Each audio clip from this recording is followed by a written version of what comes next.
LGD versus OG. Game 2. Get ready for that second game as we are entering the draft to find out what these two teams have in store for each other. How are they going to switch it up? What needs to change? We already have the biggest changes. OG themselves removed the IO from the draft. Other than that, the Drow Ranger as well. So despite Drow Ranger taking a fall here in the first game on the side of LGD, OG do not want to have to deal with that again. So different from the first game, LGD has a first pick this match, and LGD is still sticking to banning all the no-tail strong position 5 heroes they can take in the first phase. And OG thinks of themselves, IO is very good, so you don't want to deal with it, just ban it out. Same ban, 3 bans. Yeah. LGD. Yep. They really don't like no-tail, huh? Yeah, the ban the Chen, Nature's Prophet and Venge, indeed. He does have his early game is very, very good for the most part. I don't see him have weak ones, especially since we've seen them here on the main stage. The Wraith King performance, he was just everywhere. And when he does play that Nature's Prophet or Chen, it's the same thing. So OG has banned 2 heroes that they didn't ban in the last series, right? So it's open for the LGD. Now they can go Enchantress. Yeah. But OG has shown that they're really good at dealing with it as well, right? Yep. Yep, so they do go for the Eng. What a surprise. They saw what Sebastian did with that in game number 1. The challenge is like, copy that. I can do that better than you. So if OG prepared a lot for Enchantress from EG, right? They'll probably go something. Last time they went with PL and something? PL and Silencer, or? Yeah, well, that's one of the two. And they go for Bloodseeker. A very good way of dealing with Enchantress is just silence her. Because if she doesn't throw out the Impetus, then there's literally no damage coming in from her at all. Yeah. So 2 silences. Exactly. Solid way of dealing with her. Of course, not directly. It's more like we kill your entire team and then we deal with you last, while you literally don't even do anything to us. It's a cool pick, though. I mean, the silencer we saw rise so much in this tournament, but yeah, versus that Ench, you have the double silencers that can command, and also the last word, you know, it gives that like vision when you have it initially on him too, so you can find and just try to punish that Ench in the laning phase. Yeah. And now they have 2 silences. I mean, they even have the Bloodseeker on top of that with the global too, so lots of ways to just try to burst down this Enchantress as well. So they're probably... Have they played Enchantress a lot before? It's usually offlane, right? Chalice playing it? Yeah, Chalice plays it. Yeah, so they want to have like a position 4. My original idea... Pressure it. No, you can go ahead. My original idea was that LGD goes with Enchantress and OG go with like Silence and PL, and LGD go with Alchemist to counter the PL, but... Shaker Eng, then we have our aggro pressure lane. If you ever get blocked off and there's actually like just one Eng creep in the lane, you're completely screwed. Silencer is one of those heroes you want to be able to try playing up, and you want to be as aggressive as possible in that first like 2 levels, so you want to punish this Enchantress. A Fissure comes in, you're pretty squishy as this Silencer. Yeah. And this is, of course, as everybody knows, FY or Shaker. We know what he's been able to do on that in this tournament.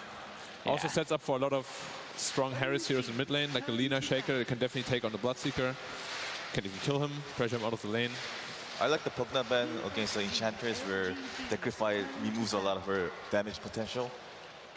Yeah. Well, there's 2 ways of dealing with Eng, right? Or killing her, rather. It's like burst physical damage or burst magic damage. And Pugna is definitely one of the best sources of dealing with an Enchantress. They ban a little Lycan. Why do you think that is?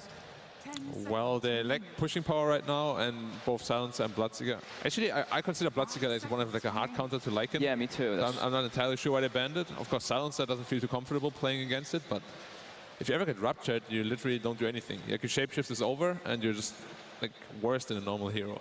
Yeah, I'm curious about that one. That's The first game had LGD ban out Centaur and Arc Warden in this stage of the game. Yeah, but it was mostly because they had the Drow Ranger they wanted to protect. Oh, look at that ban. That is, the that's a Thompson Skyrath, yep. They're targeting the mid lane. Going for 4 null talismans, or even 5 sometimes. The guy's going insane with those. What I want to say is maybe they banned Lycan to set up for the Arc Warden, because Lycan is one of the hero like that's good against the Arc Warden, right? Yeah, but they already have a hard counter on the board, so it's always a bit weird when you ban the hero that you already countered. It's like you kind of want them to pick it, but maybe they have some secret plans that we don't know yet. Spectre out. Spectre is also a good hero against Arc Warden. And I sense a pattern. Yes, that does seem like. So Winter Wyvern and Bloodseeker is one of the good combo too. Like you use the Winter Wyvern ulti and use a silence on top of it, and if they're grouped up, they become all silence. And then, but like I guess you don't really want the Winter Wyvern here because they have Enchantress already. yeah, although it can work, it's probably not the best. You have no stun in your two supports either, too, which can be a little bit costly sometimes. They can always go back to Lina Earth here. Spirit maybe. Yeah, they're going back to Lina. Lina to So they do that, confuse. Lina. It's OG Classic where they pick it here and they can always give it to Jax, or they can have a last big hero for the tops and mid, right? Yeah, but playing a support Lina without any setup is incredibly difficult. Like hitting that light strike array is. I agree with that, but Jax been playing this hero ever since TI5, and then he's been always hitting the stun really well, even without the setup. So I think it's like one of the Jax's best hero, and then his mechanically is really good, so he doesn't really need a setup stun. Is what he's thinking, I think. And we even saw them ran like Wyvern Lina, and they had the Wyvern set up for the Lina on some occasions too, if they want to make that, like, you know, switch it up a little bit. Right now, the Wyvern not looking the best hot versus LGD's lineup, but Yeah. Of course, LGD responding with the Crystal Maiden, enabling the lanes. Honestly, you're just so happy when you're a Shaker with CM. You always have like infinite mana to spam out those fissures. Whenever it's off cooldown, just harass them down. We saw a lot of CM during the group stages, and it's kind of died down. Like being a carry player, sorry, ahead. you being a carry player, how do you feel about playing Bloodseeker against Enchantress in the lane? I don't particularly like it, because you can actually just right-click the Bloodseeker, and the creeps will all start hitting you, and then it's so hard to actually find a last hit or deny without taking like 10 right-clicks in your face. So I'm not a big fan of the lane itself, But it feels yeah, like it's going to be difficult. Bloodseeker is going to be in the safe lane, and then I've seen Ana do so well in this laning phase, where he actually does well in the lane phase that he's supposed to lose. Yeah, like the Spectre yesterday. Yeah. so that's probably the offlane Magnus, right? Yeah, That's more than likely Seb playing it. I don't think I only got to see one or two in the group stage, and I'm pretty sure it lost both the games I saw. Yeah, it's So the one of the best responses, of course, against the Mag. lack of reliable stuns on OG as well. They just have the Lina who can eventually go for Yules, but it's still very tough to hit that on a Storm Spirit. Only problem is the Silencer. But we have seen when he plays against Silencer, Somnus, he always goes for a Yule Scepter. And I think it's really, really important that he actually respects the Silencer this game. Because we have seen in our earlier series that he didn't respect the Silencers, and he got shut down heavily. Very good. Yeah, the Storm, good for all those reasons, and also just very good matchup versus the Bloodseeker all throughout the game. But going back to the Mag, of course, you have the Rupture plus Skewer combo. It's pretty much an instant kill from full health. So that's pretty neat. And Bloodseeker can actually transition into a hard carry when you have the Empower on you. And then Storm Spirit is a preemptive pick where they might think OG can pick Arc Warden as well. He might not do so well in the laning phase, but always he can just jump on top of him and ignore the bubble, I guess. Yeah. So. Lina middle would be quite scary now, I think. If they actually pick like an Earth Spirit last and have a Lina middle, the Storm Spirit is going to suffer very heavily, I think.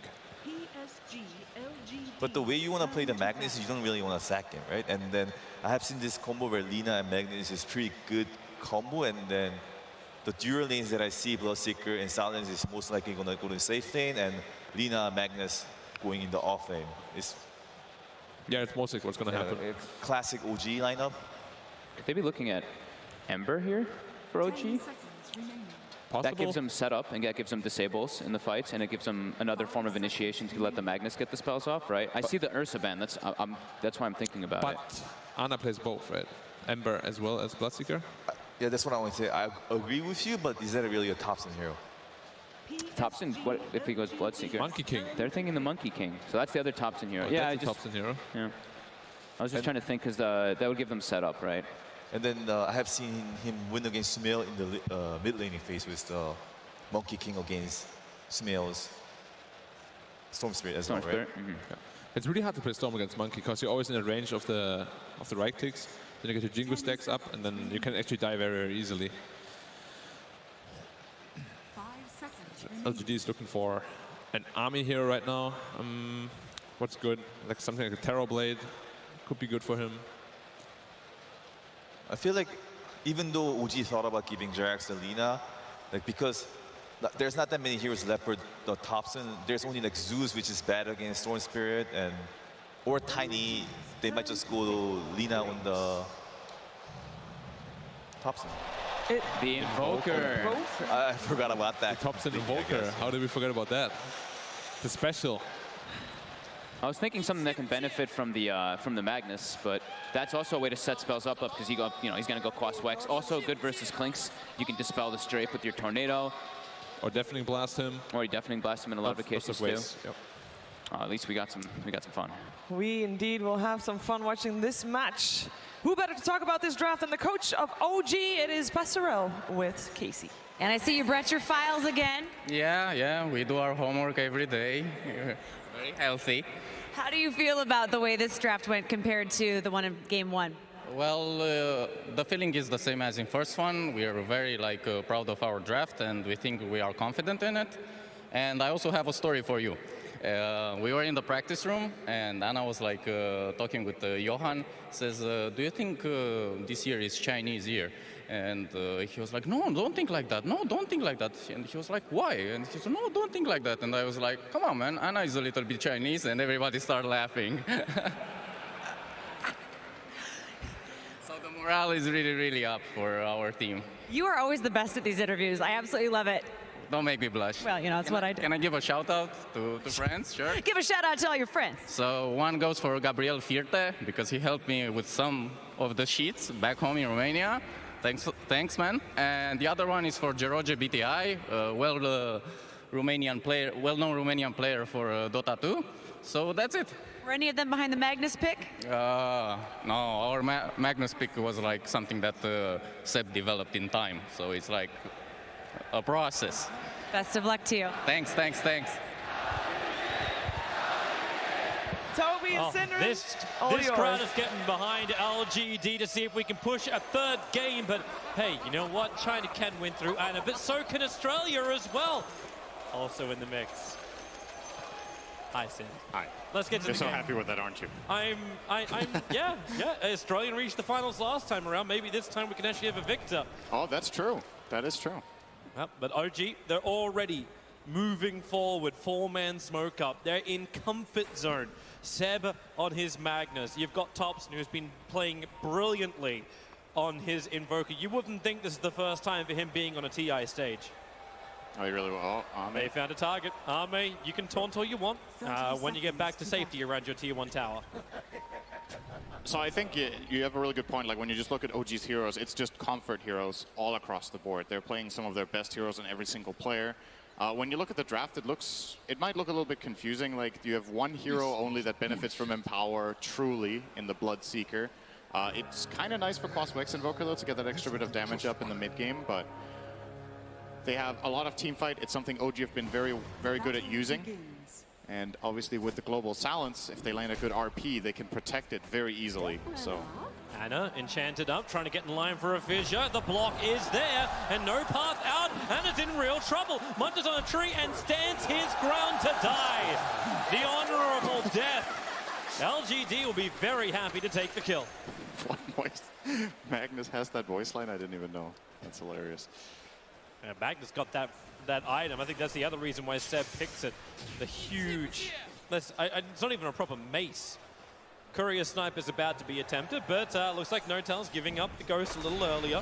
Needs to get down on bottom lane to help out Anna. Yeah. Oh, actually, real great fissure block.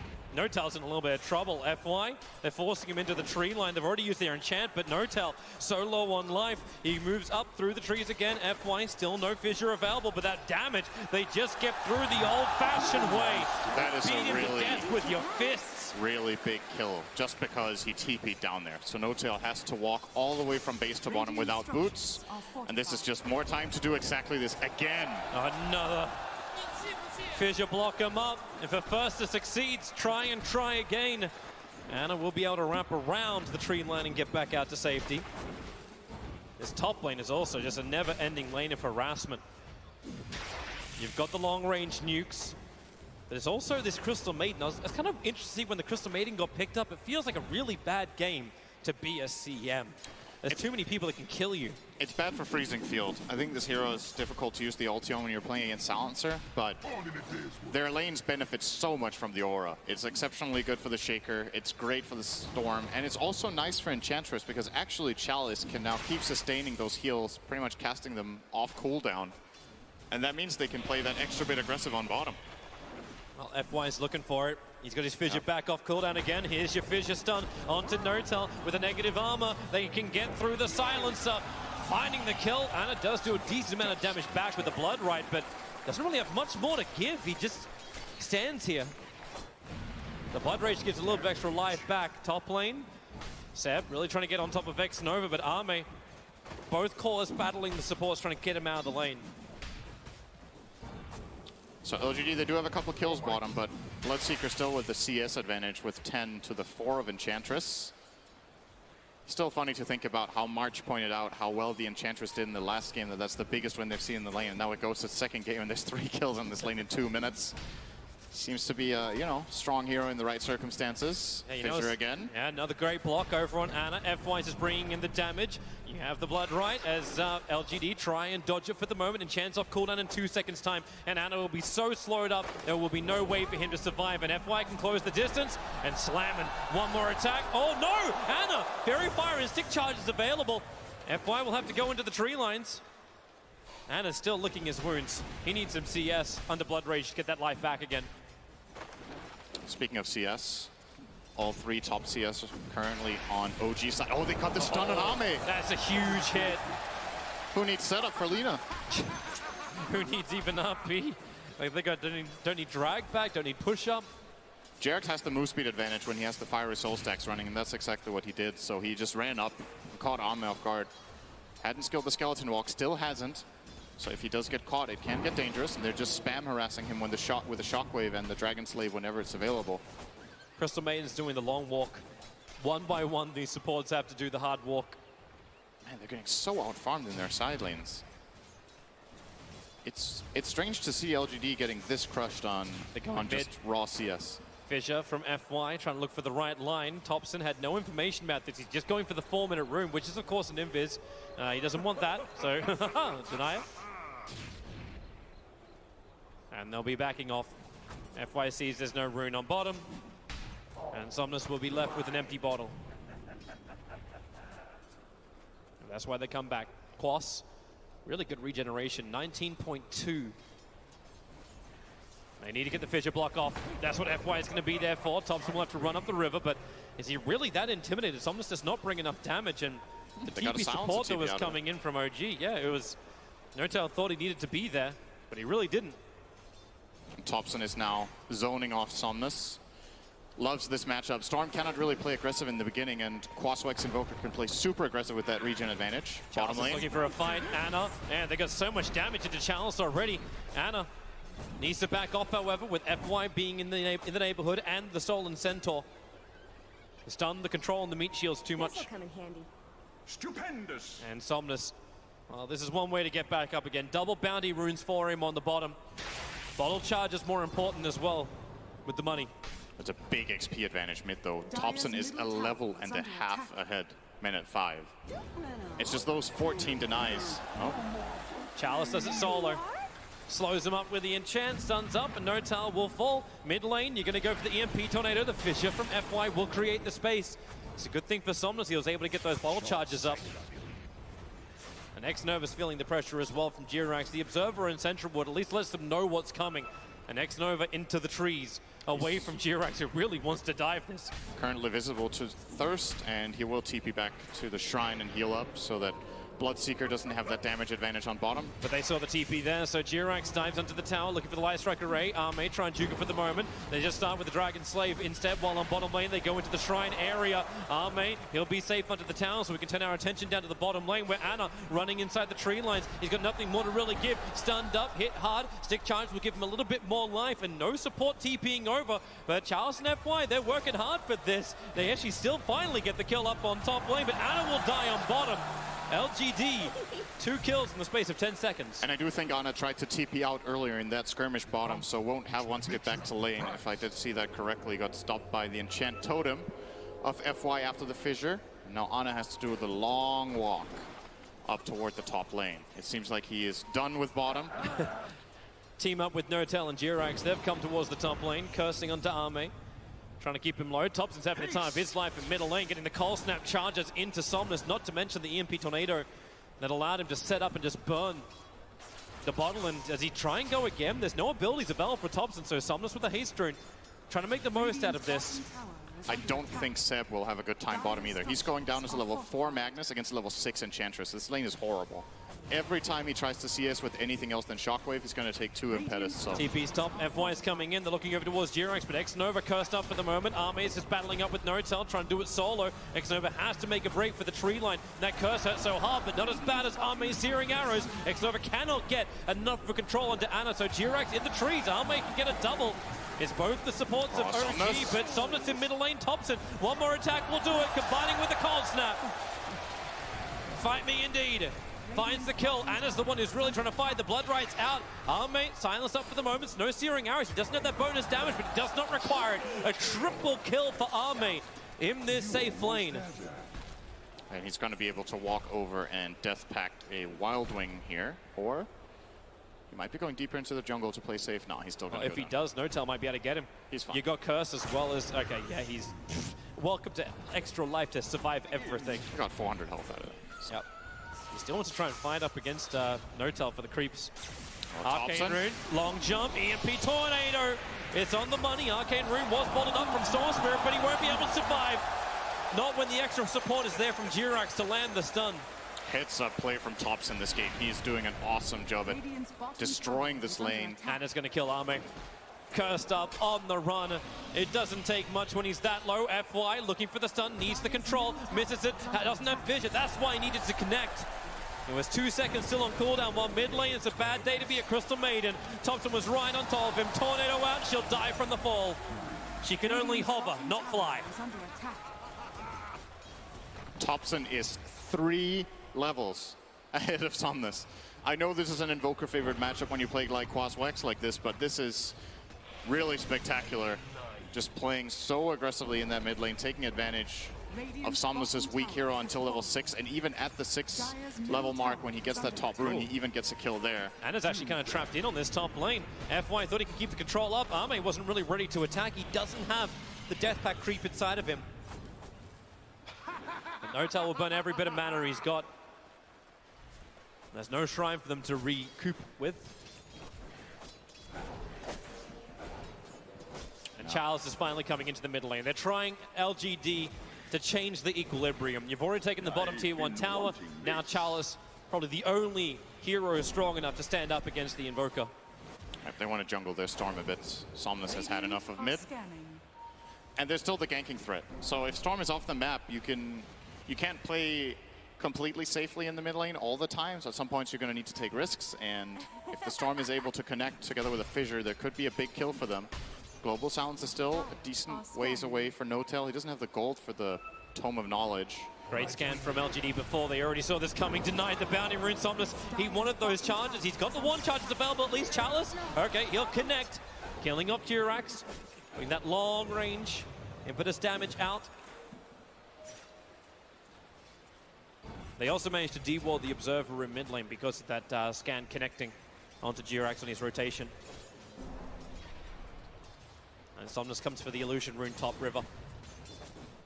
Needs to be able to fight, needs to be able to combo with Charles and get back into this game. But while this is happening, Arme is getting more space on the top lane too.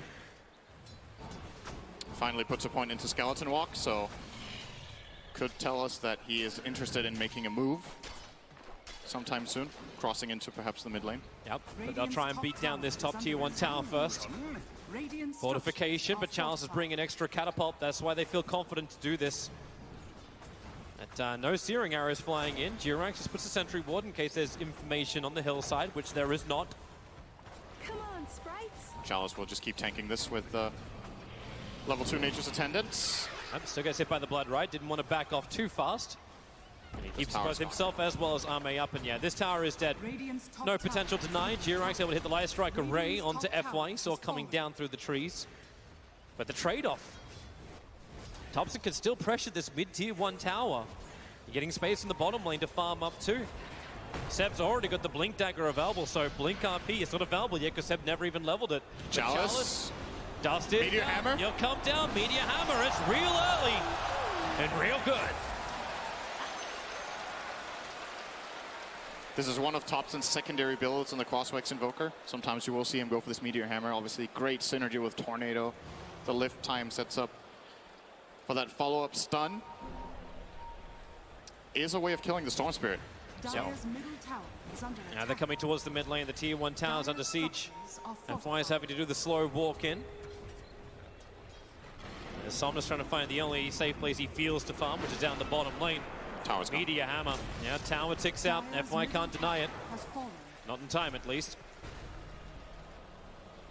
But the net worth is still okay for LGD. Number 1 definitely belongs to Thompson, who now they try and kill off. Good fissure, Chalice. EMP's finally coming in, and they actually have enough control when Seb arrives. The damage output, he can't finish the job. The global signs are stopping, and now Somnus jumps in. The Echo Slam from FY. The control is there. The kill is there. Thompson will fall. A huge one to claim, and letting it go. X-Nova right in the face of No Tail. FY survives on 22 HP. Ah, the classic, let's just kill Enchantress. And they have to commit so much for it. Seb does get the kill. He had to skewer RP. Just the solo Ench in the end to get the kill. Oh, perfect timing on the fissure. As Seb, he wants to finish this. The Shockwave FY. He got enough regeneration from the Shrine. Now Seb will TP out. Is there a disable? There is not. X-Nova. It was 1 second for the Frostbite to be back off cooldown. Woo. Things heat up once again. Hey, one team gets a fantastic start in the laning phase, and around this 10-minute mark, you just change it up. One good fight. And we level the board, and here's that fight once again. So Thompson starts it off. Missing the Tornado turns out to be pretty important here. That's the little bit of extra damage and setup that they were lacking for this exact kill. Gets the stick charges off, runs away, skewer, RP. FY just walks into it. We'll come back to the world of the living as the fissure. It blocks in Thompson. They put the sentry ward down, but he just outwalks it. They don't have another controlling factor. They have another sentry ward, but Thompson just too fast. He had 2 seconds cooldown on Enchantress, or that could have maybe been a kill. But Thompson gets away. Got a bit of damage out there. Oh, fissure again. Just trying to battle for the Invis. Rune is bottled up, and Seb will now use it. A lot of sentry wards already committed by LGD. 3 cutting a line around that ancient camp. So at least they protect some level of their farm for the moment. Somnus sits there. Actually, yeah, make it 4 with the one on the river. Thompson and Anna are up on top lane to take the tier 1 tower. LGD are not in a position to fight this just yet. Oh, looks to be a trade-off most likely, unless... Actually, there's nothing for LGD to really trade. They can't connect to mid fast enough, and they've already taken the bottom tower, so OG just will get this for free. And Anna's just going further. He's... The alacrity will wear off in just a bit, but no reason why he can't keep pressuring the tier 2 tower if LGD can't go for a quick trade-off. Now Chalice, don't know if he really wanted that range creep.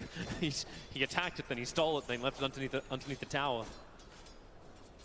This is a new problem for LGD to face in the fights. Anna now has a blade mail completed. And they're going to farm up a rather large stack. Always one of these benefits with Magnus. When games slow down for a bit, Magnus team is generally favored just in terms of raw farm. People a lot of the time focus on, well, when you have Magnus, you can empower your carry and he can farm. Mag himself farms really well during downtime while enabling his carry, so a little bit of extra farm for both of them.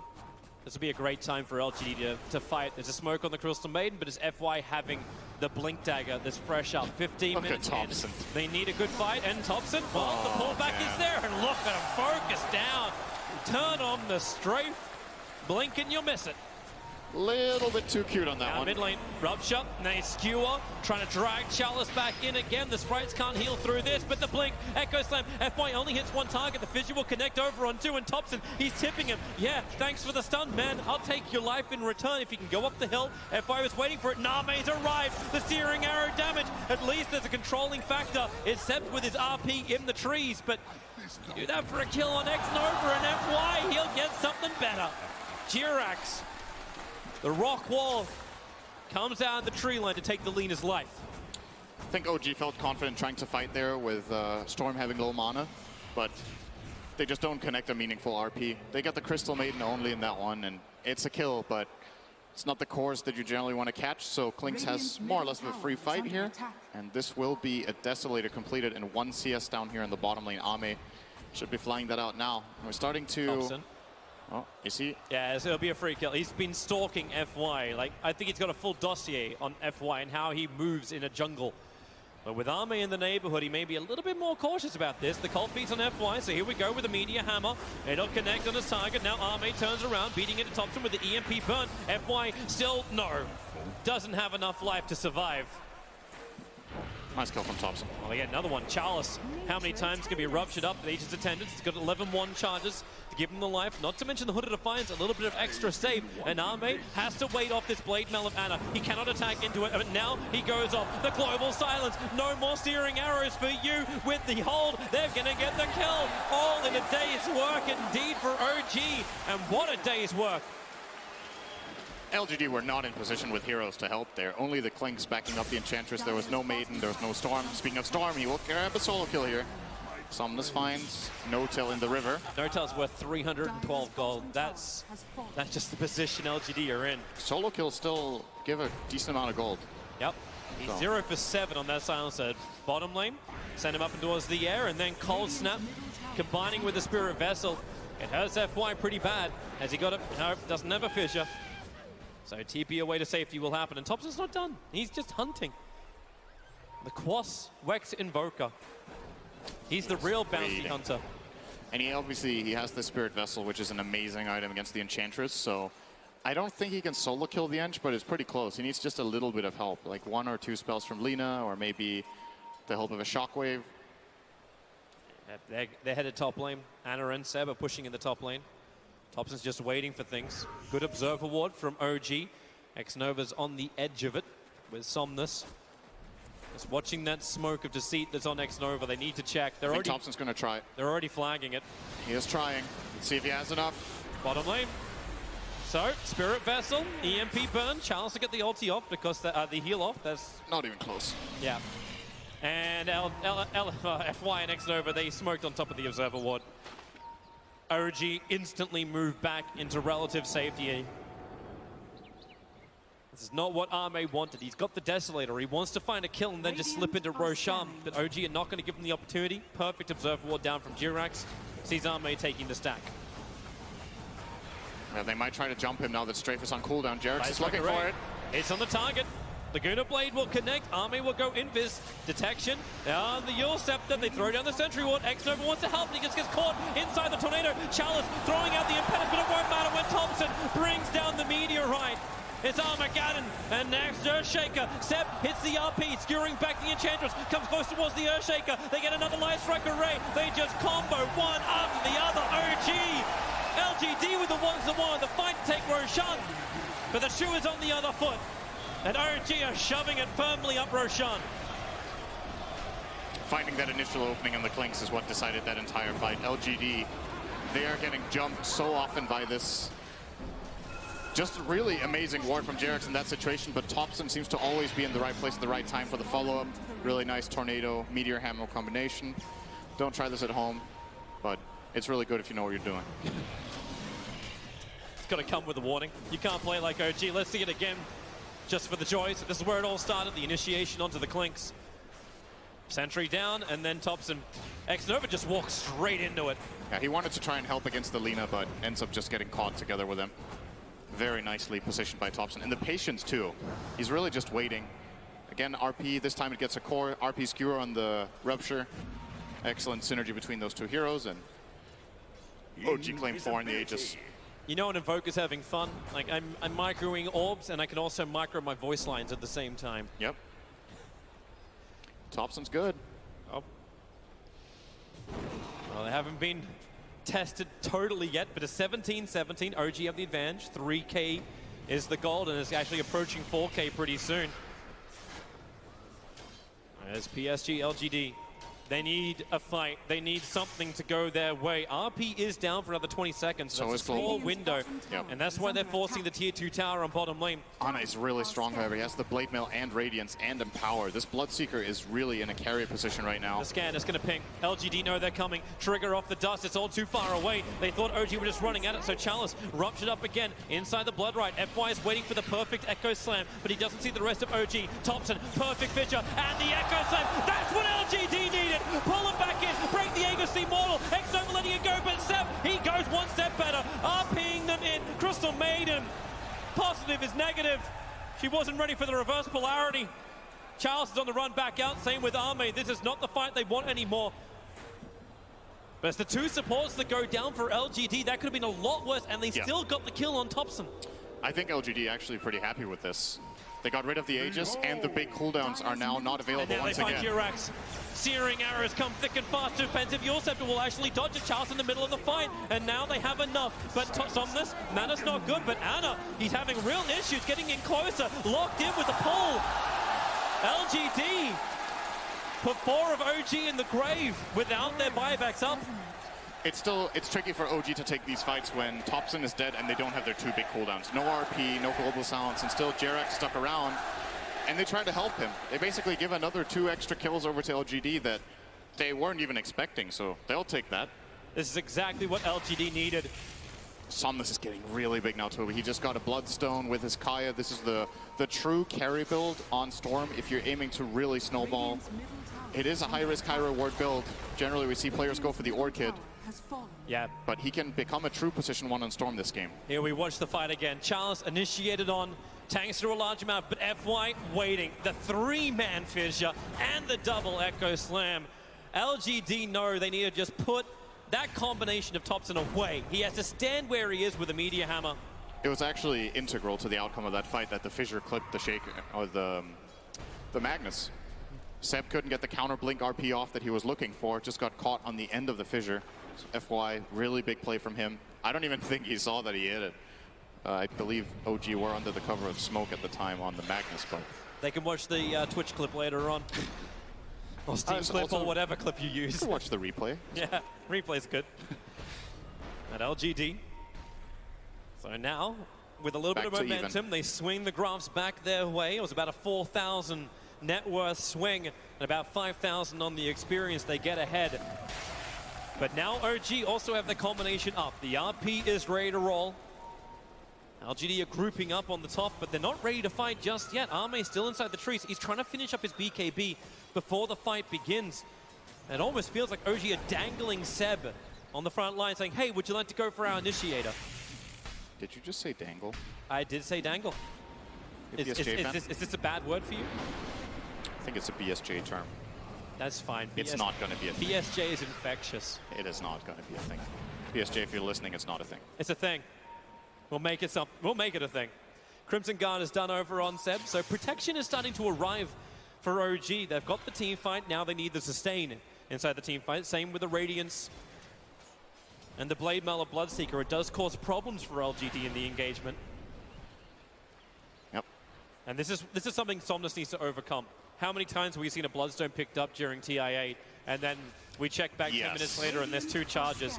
I'm not against LGD not taking a fight and finishing up this BKB on the Storm Spirit so it can be involved. I think Bloodstone has been the least successful item of the whole tournament, actually. Yeah, there's a stat for Nahas to look up. The majority of the times it's been picked up, they end up with less than 10 charges when the game's over, sometimes less than 5. But this time around, though, LGD, they're itemizing correctly, in my opinion, afterwards. He's going for the BKB, not the Orchid, just needs to have that safety. So the only thing that truly counters him is either getting global during BKB or getting RP'd, which is relatively easy to play around as Storm Spirit.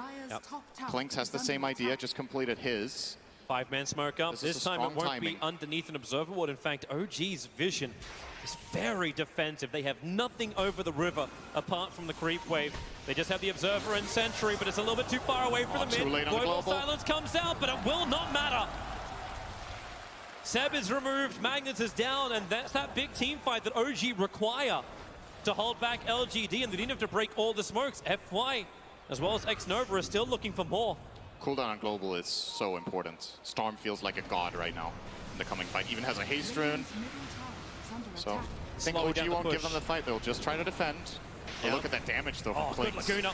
FY is in trouble. Spirit Vessel's on him. He's taking damage from the creeps as well. No denial of Elbow, but Chalice, the damage with the impetus. It's all flying into top. Still go Impus, but that's why they forced up forward. They really want this kill, and Chalice has got it. Then turns attention towards No-Tail, almost killing him. 7 HP on the silencer. He can't do anything because Arme is a beast. So is Chalice. LGD. Back to back to back to back fights going their way, and OG, they are in trouble. They must steady this ship or LGD will level this series. Well, Toby, Bloodstone's down to 10. So we must stay true to tradition. Take the negative way, don't you? Stay true to tradition. Well, if you want a positive for OG, No-Tail survived with, I think, 10 HP there against the last impetus. So he was at 7 HP he was living with. But Seb, he may not have the same kind of luck. Skewers away. It's okay. He will be fine. Very tanky with that Crimson Guard build that he has chosen to go for in this game. That's the one ability that wasn't used. FY. The chat holding wheel. this level 2 Echo Slam. Fortunately for OG, their chat wheels are generally not on cooldown. So you can always use those. Anna. Global's down. May will see him, but Anna will see him back as well. Sentry ward place. Fissure is good. Anna, Arme, no, he's going to be careful, but no. RP will catch on 3, but where's your follow-up? It's an Enigma Black Hole with nothing else left. EMP Tornado, Thompson's your follow-up, trying to combine. They hit the combination right. CM will die. Earthshaker will burn, but not all the way down. FY, maybe take it back. He actually goes down, but deep, deep, deep inside the base. Saunders is looking to end this. 4 heroes gone. Thompson the last one to fall. He doesn't have buyback. That was OG want to defend this. This will be so huge. Economic disadvantage. Such a long jump. That ball lightning, massive damage from LGD. They're definitely going to force buybacks here. The question is, OG, who do you want to expend it on? Or do they just let it go? They might. Like right now, well, you that's don't one have lane. AP. You may not have the ability to fight. The tier 2 towers are up. So LGD, they can't go for much more apart from tier 4 towers. Yeah, they'll get this. Let it go. Huge, huge win for LGD here. And again, the most important thing is getting the jump and playing around the cooldowns of OG. They found the Bloodseeker, they killed him off. Ana, he was looking so great 6 minutes ago, but 0 itemization progress except just this one Ogre Axe. You're going to see it here. The Fissure didn't even get particularly lucky there with the Clinks, missed multiple attacks in a row. RP is good, but Lena's not in position.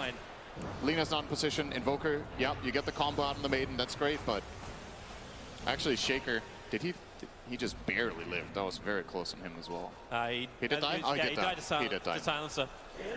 But Somnus just goes in ham. And Thompson, you just realize that last one wasn't even with mana. It was just a base attack that flew out. Somnus can go so crazy when spells have been used. It's almost impossible for the Radiant lineup to deal with the Storm Spirit now that the BKB is ready as well. He is actually just 100% safe when Global and RP are down. There is nothing stopping him from doing whatever he wants. Kill everyone. That's the plan. This play has to work for OG. They're looking to fight. OG want to take this, even if it's just to get the bounty runes at the 30-minute mark. They would love that, but Roshan may be the bigger target. Somnus, yeah, used three remnants to take it. Armee's got the damage, but RP is up. OG isn't finding the target. They have taken the scenic route, and they will not reach their destination in time. They're just preparing for the bounty rune still. They're going to use the Crimson Guard, anticipating a fight. 1100, 600, Roshan will die, and now OG realize the horrible, horrible truth. LGD, they jump in deep, grabbing and a stab! He actually hit the combination with the EMP Tornado and the Meteorite dropping. LGD are in trouble, but now they're not. They've got BKBs traveling after Seb, all dusted up, nowhere to hide, just to place a TP out, but the stun's available. A double kill for Arme, and they will push. This is that classic anti-synergy moment that everybody has had in their pub game. You land this 3-man RP and Invoker just tornadoes everyone. You're like, why? Why would you do that? But, you know, in the heat of the moment, you got to make a decision. I think Thompson made the wrong one. That's a good snipe. Should have probably just dropped down the EMP, held his tornado, and gone for other spell combinations. Because what ends up happening is that the entire RP duration is used, and when they fall down... FY looking to go solo. Lena had the Yule Scepter available, but Fissure, FY will hold back. This is why the BKBs are so important, because when they come out of Tornado in this fight, LGD, they pumped their BKBs. Global was used, RP was used. There's nothing left. So this fight is super easy for them. Once the tornado comes out, OG actually just lost it. They got to be so careful with using this tornado correctly from Thompson. One more time with a mistake like this, the game's over. Yep. It's going to get worse. Somnus actually has Bloodstone charges. But the tier 2 tower was under threat. Ball lightning, jump once again right under that tier 2 tower. Anna just gets deleted. He was a little bit too far out. Now Arme can run over underneath the Observer and Sentry, but I don't think he cares. They see him. A cheese in his backpack, that's in his inventory. That's why he doesn't care about the low mana. I wonder how you would draw a graph of Anna's impact in this game. Like, it feels like he was looking so hot, and everything has just been like a just full-on steep hill drop-off. It's a side view of the Grand Canyon is what it is. Pretty much what it feels like. Pretty close to actually what's happening with the graphs with both gold and experience. Everything just goes downwards. Almost 18,000 advantage for LGD and experience. They have a chokehold on this game. And they need to hold it. No mistakes. That is the possibility of OG. The fight from inside their base. The RP, the combo hitting right this time, and we'll watch it hitting wrong. Yeah, so just as a way great RP and the tornado on top of it. It actually looked like miscommunication because the tornado was already flying out and Seb just saw this amazing opportunity. It's one of those moments both of the players see this great play at the same time, but the spells don't synergize very well. Yeah. And so I thought Thompson threw out the tornado too late, but as a matter of fact, they kind of just used them at the same time. It's unfortunate. It's one of those things that can happen, and once that does, that fight was just a clean sweep for LGD. Yep. No, FY. Oh, not again, Anna. Not again. And the long ball lightning. Somnus jumps in, the BKB to protect him. Anna once again being picked off outside the base. They're picking on the young guy. It's the inexperience, right? Oh, you wouldn't call Anna inexperienced. Yeah, He's played major events. He's in the top 3 here, I think. It's true. Actually, the only 2 players who are on this field right now is Thompson and Chalice, who have not competed at a TI. But LGD, they're coming into the trees. They find Seb, no RP available. They just find it, a quick silence over on the Somnus, but it won't matter when Charles has the damage. Global silence now being committed. Magnus, he wants the RP, he needs the targets, but Seb, he just looks around. He doesn't know what to hit. There's nothing to hit. He's dead for 50 seconds. And this should be a second lane of rack for LGD. Nothing can stop this. Now they jump. Fissure looking for the target. Thompson sends him up and towards the air pretty quickly. The Fissure, I think it was a little short. Very mistimed stun there from Jerax off the Yules, but that was still an Aegis buffer anyway for Somnus. Looking for the target. Tornado flies through. Arme's already taken the lane of Rax. OG, they need something here. The EMP burn doesn't do anything. In fact, now they go back in. LGD, Somnus on a quick jump. He's already just going to control up Thompson and let the rest of the team do the work. This could be the game. The control is everywhere. Buy back up from Thompson. He's looking at Somnus, but then your echo clap from FY.